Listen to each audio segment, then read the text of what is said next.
श्री वल्लभाधीश की जय। श्री गोसाई जी परम दयाल की जय। श्याम सुंदर श्री यमुने महारानी की जय। श्री गिरिराज धरन की जय। श्री गोवर्धन नाथ की जय। श्री हरिराय महाप्रभु की जय। श्री गोपेश्वर जी महाराज की जय। चिंता संतान हंतारो यत्पादाम्बुजरे नव स्वीयानान्तान् निजाचार्यान् प्रणमामि मुहुर्मुहुः। यदनुग्रहतो जन्तुः सर्वदुःखातिगो भवेत् तमहं सर्वदा वन्दे श्रीमद्वल्लभनन्दनम्। अज्ञानतिमिरान्धस्य ज्ञानाञ्जनशलाकया चक्षुरुन्मीलितं येन तस्मै श्रीगुरुवे नमः। नमामि हृदये शेषे लीलाक्षीराब्धिशायिनं लक्ष्मीसहस्रलीलाभिः सेव्यमानं कलानिधिं। चतुर्भिश्च त्रिभिस्तथा षड्भिर्विराजते यौसौ पंचधा हृदये मम।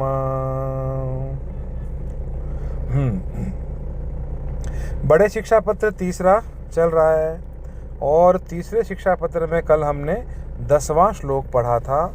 और 10वें श्लोक में जो हमारे इस शिक्षा पत्र का जो मूल अभी चल रहा है वो यही चल रहा है कि इसमें दुसंग और भगवदियों का संग और सत्संग यही वाला ये शिक्षा पत्र में श्री हरिराय जी और गोपेश्वर जी हमें बता रहे हैं। तो कल जो 10वां शिक्षा पत्र पढ़ा था उस 10वें शिक्षा पत्र में हमने ये पढ़ा था कि अगर हमें संग करना है और भगवदीय का संग करना है तो भगवदीय का संग कैसे करें और किसको भगवदीय जाने। तो यहाँ पे इस बात का श्री हरिराय जी श्री गोपेश्वर जी हमें ये बताते हैं कि वल्लभ कुल में ये सारा धर्म है। कौन सा? कि भाई वो श्री कृष्ण ही की सेवा करते हैं, श्री कृष्ण ही का आश्रय है इनमें। इसलिए अगर आपको सत्संग करना है तो आप वल्लभ कुल का सत्संग कर सकते हो। क्यों? क्योंकि वो मन वचन और क्रिया करके ठाकुर जी के ही चरणारविंद में उनकी प्रीति है, ऐसा हरिराय जी हम लोगों को बता रहे हैं। और दूसरा कौन जिसका सत्संग आप कर सकते हो? वो श्री आचार्य जी के अंगीकृत जो जीव हैं उनका सत्संग आप करो। पुष्टि मार्गीय नाम निवेदन मर्यादा सेवा, कृष्ण में जिनका भाव है, कृष्ण में जिनको प्रीति है, ऐसे भगवदियों का हमें निश्चय संग करना चाहिए। तो ये श्री वल्लभाचार्य जी के द्वारा हमें श्री हरिराय जी और श्री गोपेश्वर जी आज्ञा कर रहे हैं। अब आगे का जो श्लोक है वो है 11वां श्लोक।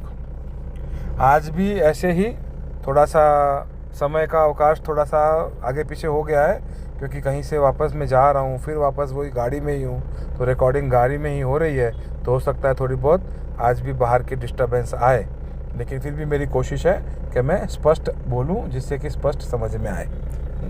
तो आज हम पढ़ेंगे शिक्षा पत्र तीसरे का श्लोक 11वां। मूलम श्रीमदाचार्य चरणे मतिः स्थाप्या सदा स्वतः तत एव स्वकीयानां सिद्धिः कार्यस्य सर्वथा।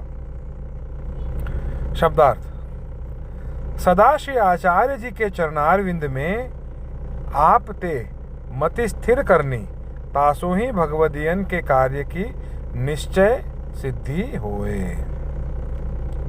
अब श्री गोपेश्वर जी हमें विवेचन में क्या आज्ञा कर रहे हैं कि श्री आचार्य जी के चरण कमल में जाकी मति दृढ़ एक रस स्वस्थ होए, मन वचन करी के एक श्री आचार्य जी के चरण कमल में जिनकी बुद्धि होए तिनको संग करनो। सर्वोत्तम जी की टीका जो श्री गोकुलनाथ जी विरचित है तामे लिखे हैं जो पद्मनाभ दास सरीखे भगवदीय विरल हैं।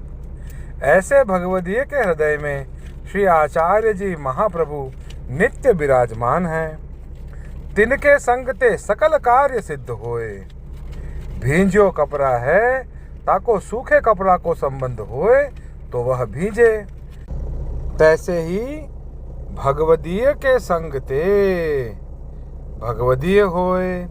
ऐसे स्वकीय भगवदीय मिलने बहुत दुर्लभ हैं। तो यहाँ पे श्री हरिराय जी, श्री गोपेश्वर जी हमें ये आज्ञा कर रहे हैं कि भगवदीय कौन? जिसके हृदय में श्री आचार्य जी महाप्रभु नित्य विराजमान हैं। और ऐसे भगवदीय के संग से हमारे सारे कार्य सिद्ध हो जाते हैं। और फिर आप एक एग्जाम्पल दे रहे हैं यहाँ पे गोपेश्वर जी कि जैसे गीला कपड़ा है, उसको अगर सूखे कपड़े पे रखोगे तो क्या होगा? वो सूखा कपड़ा जो है वो गीला हो जाएगा। ऐसे ही जब भगवदीय जो है वो गीले कपड़े के समान है, और जिनको भगवदियों का संग करना है वो सूखे कपड़े के समान है। तो जब हमें भगवदियों का संग मिलेगा तो हमारे सारे कार्य सिद्ध हो जाएंगे। तो ऐसे स्वकीय भगवदीय मिलने बहुत दुर्लभ हैं। और जहाँ ताईं ऐसे स्वकीय भगवदीय को संग न होए, तहाँ ताईं कार्य हो सिद्ध न होए। ताते भगवत सेवा स्मरण करिए। ऐसे भगवदीय के मिलवे को मन में ताप राखिए, तो श्री आचार्य जी महाप्रभु कृपा करी के मिलावे।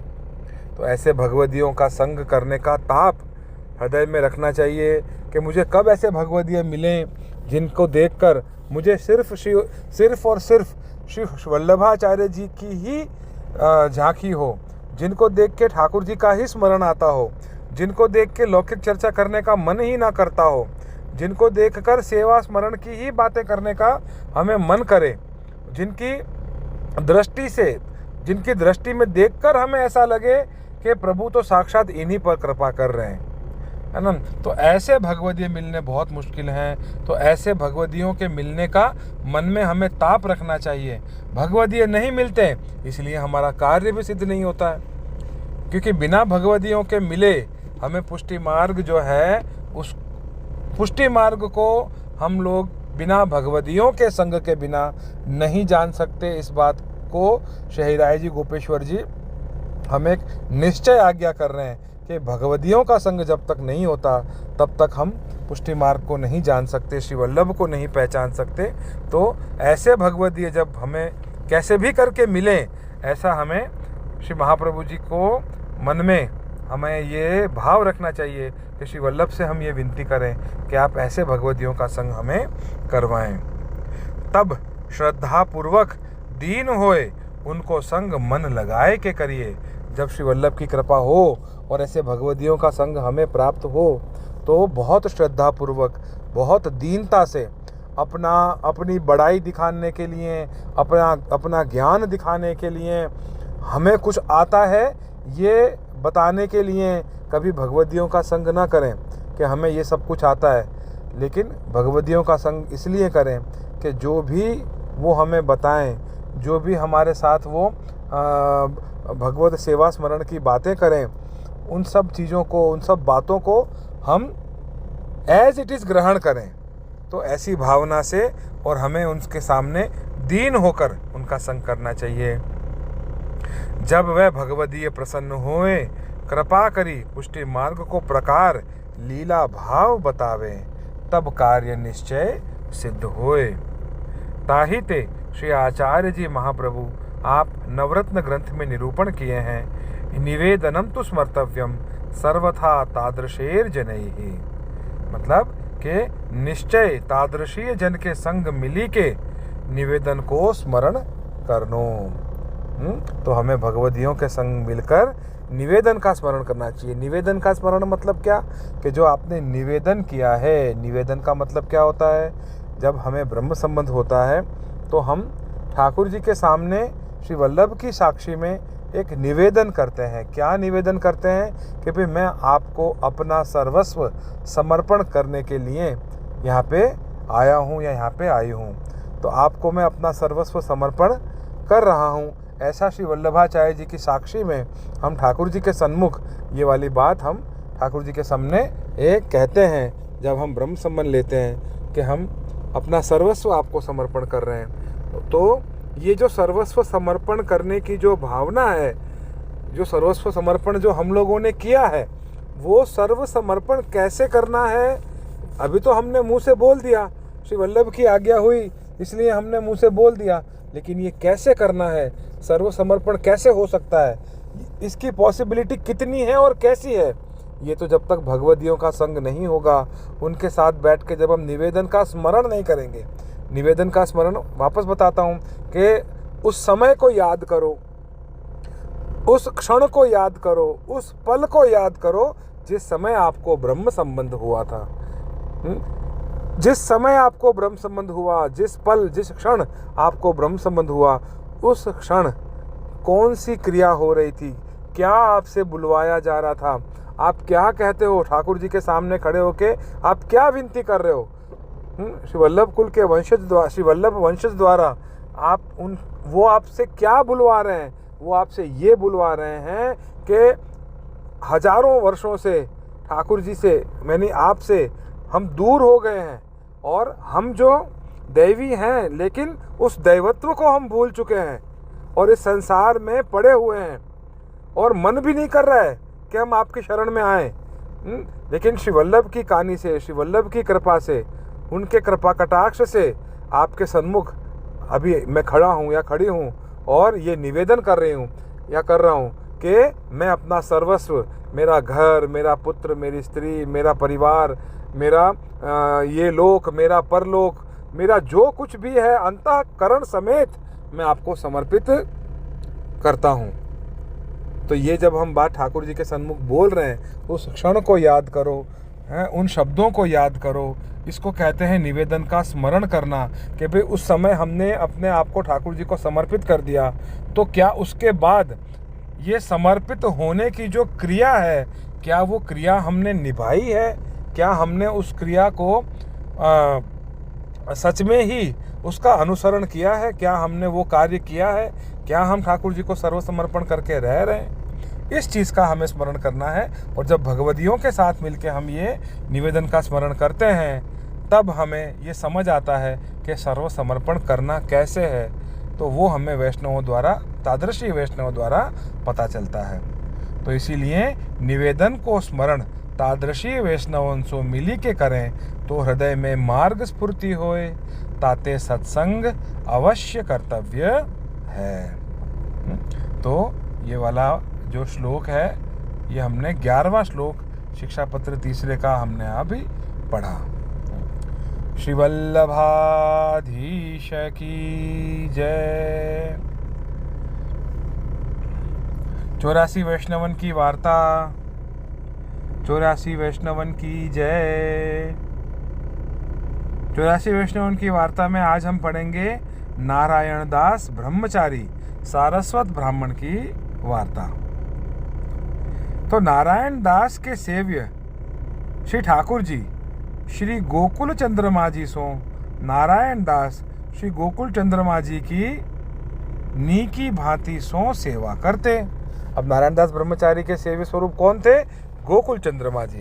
तो ये गोकुल चंद्रमा जी की बहुत अच्छे से सेवा करते और गायन को घास खवावते, सो धोए पोछी के खवावते। ताको तात्पर्य यह, जो श्री ठाकुर जी दूध अरोगत हैं, जो मति दूध में रज आवे, ऐसे करते। और श्री आचार्य जी महाप्रभु जब श्री गोकुल पधारते, तब नित्य प्रातः काल श्री गोकुल में महावन पधारते। श्री गोकुल चंद्रमा जी की सेवा करीवे को, सो सेवा करी भोग समर्पी के पाछे श्री गोकुल पधारते। और नारायण दास जहाँ हाथ पांव धोवे को बरहे में जाते, जा ठोरते माटी खोदते, ता ठोर द्रव्य निकसतो। ताऊ पर माटी डारी उठी आवते, परि द्रव्य को स्पर्श न करते। सो नारायण दास ऐसे त्यागी हते। तो यहाँ पे क्या बताया कि नारायण दास जो हैं वो गाय की सेवा भी बहुत करते और गाय को जो घास खिलाते उसको, उस घास को पहले धोते, फिर उसको पोंछते और उस घास को बिल्कुल स्वच्छ निर्मल करके और फिर ठाकुर जी को वो, और फिर गाय वो घास खाती। इसका उनका क्या तात्पर्य था, किस कारण से ऐसे करते, कि वो ये सोचते कि इस गाय का दूध जो है वो ठाकुर जी अरोगेंगे, कहीं उसमें रजकण ना आ जाए, मिट्टी ना आ जाए, है ना। तो इस भावना से वो घास को बिल्कुल साफ करके और गायों को खिलाते थे। और जहाँ पे भी ये हाथ पैर जहाँ पे धोते थे, वहाँ पे जहाँ पे भी मिट्टी खोदते, हाथ पैर धोने के लिए मिट्टी से हाथ पैर धोते थे, तो जहाँ पे भी मिट्टी खोदते थे वहाँ पे द्रव्य निकल के आता था। तो द्रव्य निकलता, द्रव्य के ऊपर वापस से मिट्टी डाल देते और फिर वहाँ से चले आते, द्रव्य को कभी स्पर्श नहीं करते। ऐसे वो त्यागी थे। आगे पढ़ते हैं। हाँ, सो नारायण दास एक दिन सोवत हते, तहाँ खाट के आसपास द्रव्य के ढेर भय हते। तब नारायण दास देखे तो खाट के आसपास द्रव्य के ढेर भय हैं। तब नारायण दास ने भतीजी सो कही, जो बेटी बेगी उठी, घर में बिगाड़ बहुत भयो है, बुहारी के करो, सब बाहर डारी आओ। तब नारायण दास तो बरहे में देह कृत को गए, पाछे भतीजी ने सोई कियो। सब बुहार के कूड़े की नाई, सब बुहार दिनों और जगह पर लीप डारी। है क्या होता है, एक बार नारायण दास जो हैं वो सो रहे होते हैं अपनी खाट पे, चारपाई पे।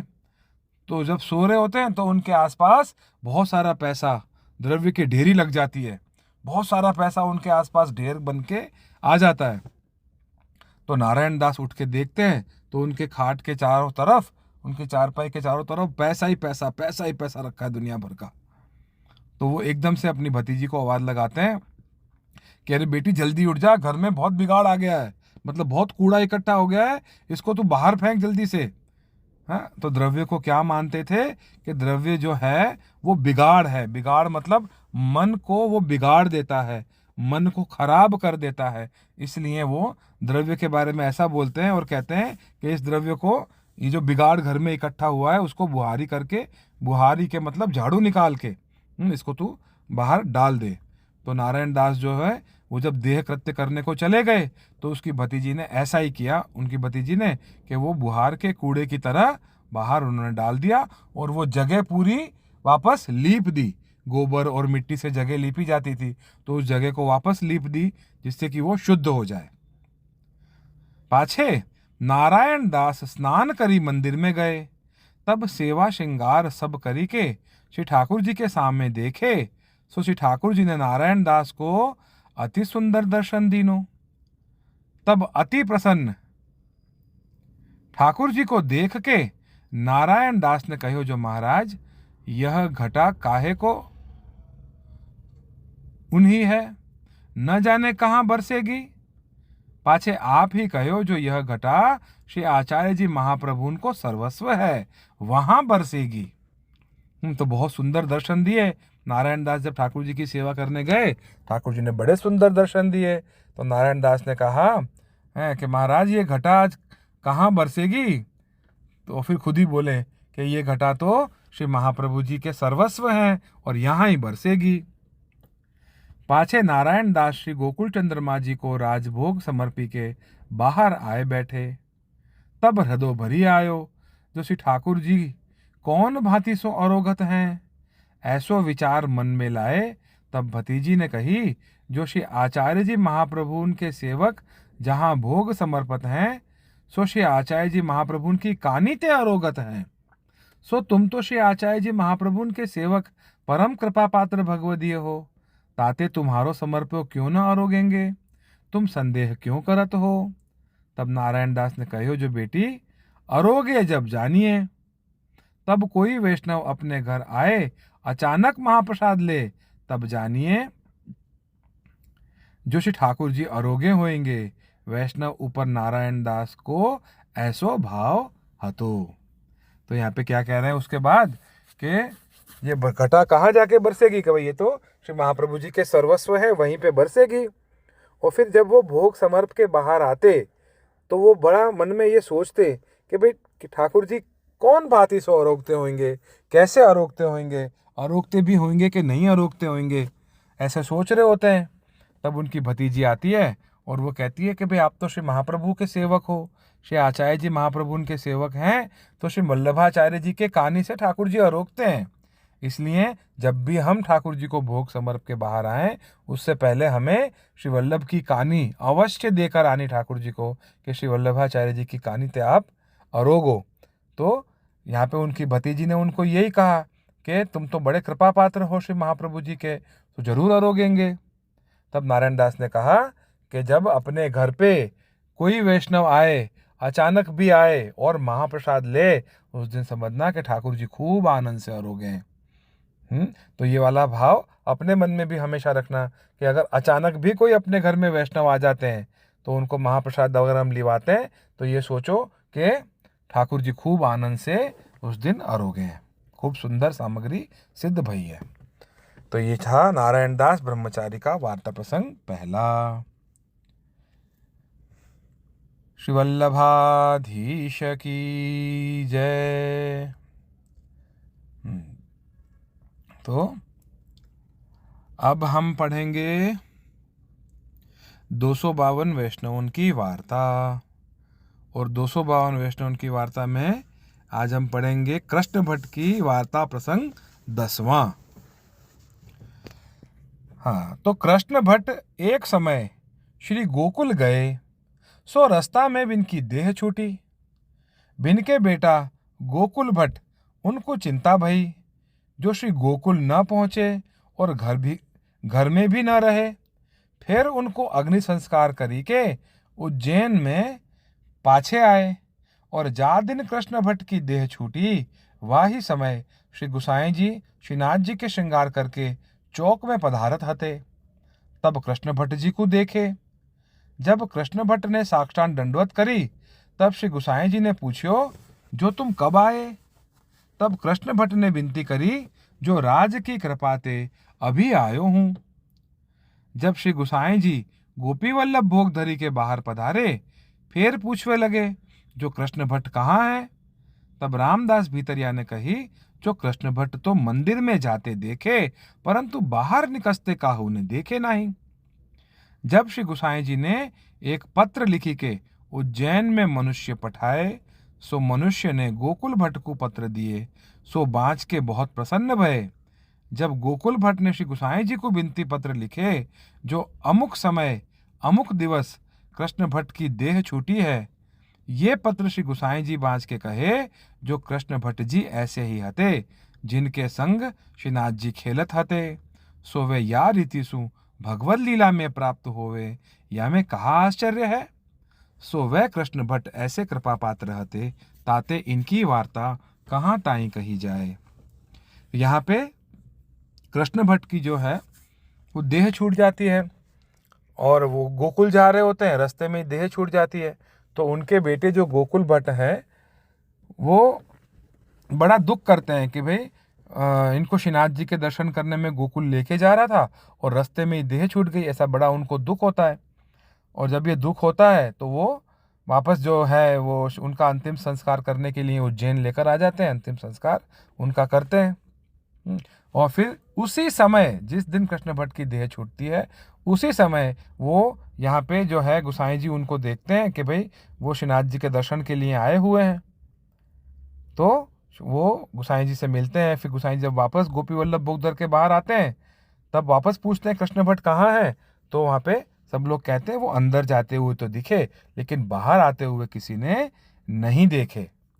तो इसका मतलब क्या था कि वो भगवत लीला में श्रीनाथ जी के चरणारविंद में उनकी स्थिति साक्षात वो उनको जाते हुए देखा गया। तब श्री गुसाई जी जो हैं वो प्रसन्न होके पत्र लिखते हैं उज्जैन में, और वहाँ से उनके बेटे भी उनको पत्र लिखते हैं कि उसी समय उसी दिन कृष्ण भट्ट जो हैं वो उनकी देह छूट गई थी। तो गुसाई जी कहते हैं कि वो बड़े कृपा पात्र भगवदीय थे, और उनका भगवत लीला में ऐसे प्रवेश हुआ तो इसमें कोई आश्चर्य की बात नहीं है। तो ऐसे कृपा पात्र कृष्ण भट्ट जी थे। 252 भगवदीयन की जय। श्री गोसाई जी परम दयाल की जय। गोवर्धन की रहिए तरेटी, श्री गोवर्धन की रहिए।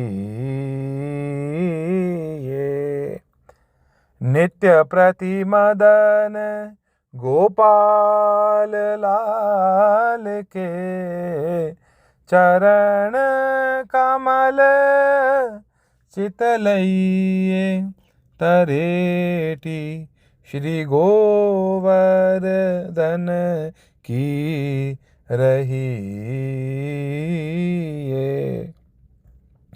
तन पुलकित ब्रज रज में लौटत, गोविंद कुंड में नहाइए। रसिक प्रीतम हित चित की बातें, श्री गिरिधारी जूसो कहिए तरेटी, श्री गोवर्धन की रहिए। गोवर्धन की रहिए तरेटी, श्री गोवर्धन की रहिए।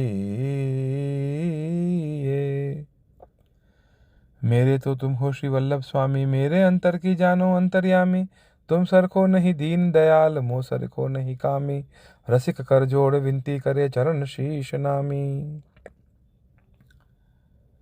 एक पलक जो रहिए वृंदावन, एक पलक जो रहिए। जन्म जन्म के पाप कटत हैं, कृष्ण कृष्ण मुख कहिए वृंदावन। एक पलक जो रहिए। महाप्रसाद और जल यमुना को, तनक तनक भर लइए। सूरदास वैकुंठ मधुपुरी, भाग्य बिना कैसे पाइए वृंदावन। एक पलक जो रहिए, एक पलक जो रहिए वृंदावन। एक पलक जो